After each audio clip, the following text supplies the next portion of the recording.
Bonjour à toutes et tous. Alors, intelligence artificielle et psychiatrie, on pourrait donner trois exemples.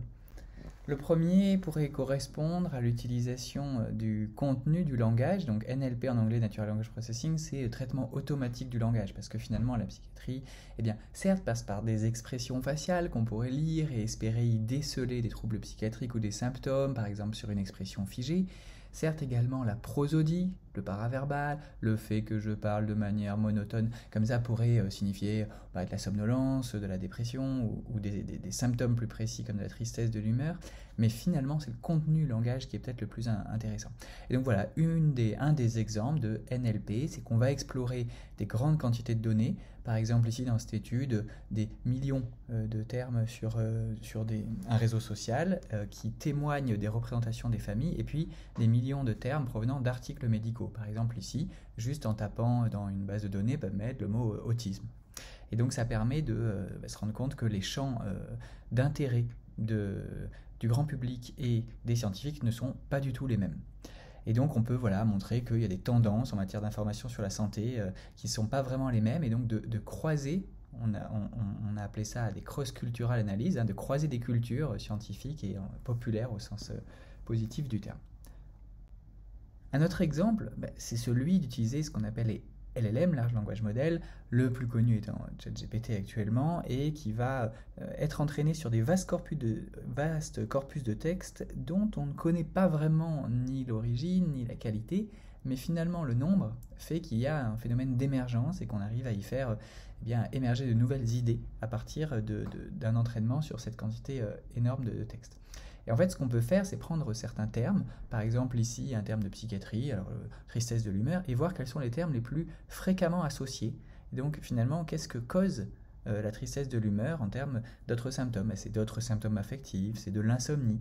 Et en fait, on regarde dans le on, O-N, entre guillemets, le on, c'est-à-dire, voilà, en philosophie, on va dire que c'est la représentation générale de on ne sait pas trop qui, on dit que, et donc là c'est le on d'Internet qui dirait que finalement la tristesse de l'humeur est connectée à certains termes. Donc on rentre dans le cadre d'une science des réseaux, et cette science des réseaux, elle peut être utilisée de différentes manières. Par exemple, l'article tout en haut en médecine du sommeil, ça va être d'analyser les symptômes et leurs interactions.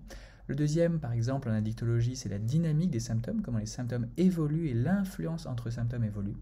On peut aussi regarder en réseau comment on intervient sur certains symptômes, qu'est-ce que ça fait, comment ils se modifient, comment la structure du réseau change au fil de l'intervention. Et puis, de manière plus pour lier avec l'explication des troubles, on peut regarder comment les symptômes évoluent en fonction d'éléments morphologiques, par exemple, comme on l'avait fait autour de l'épilepsie. Et puis un troisième exemple, complètement différent mais très volontairement, non pas se pencher sur que peut apporter l'IA en pratique pour mieux comprendre la psychiatrie ou son patient, mais en fait essayer de comprendre comment se déroule le processus de l'IA en lui-même. Et en fait il y a un processus, c'est-à-dire qu'il y a des données qui sont rentrées dans une couche d'entrée, qui sont traitées et puis qui sortent un résultat.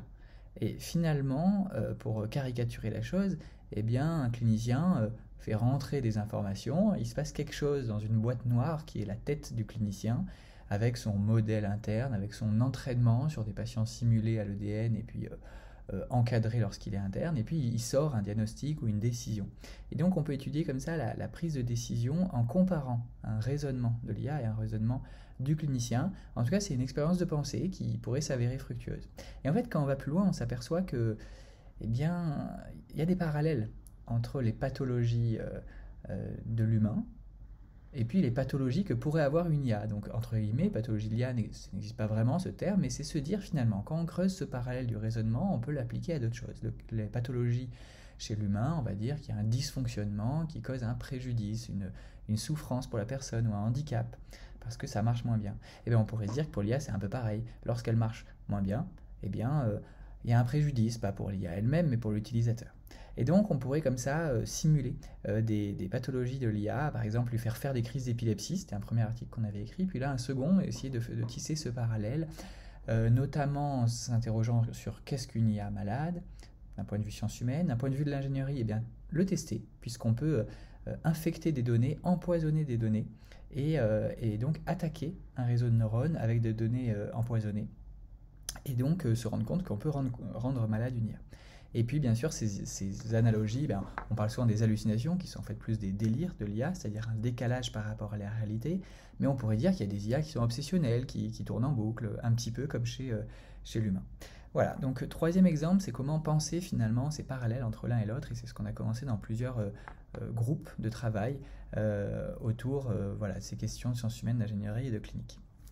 Et donc l'IA pouvant aider à mieux comprendre la psychiatrie, et la psychiatrie pouvant aider à mieux comprendre le raisonnement et le dysfonctionnement de l'IA. Voilà, merci pour votre attention.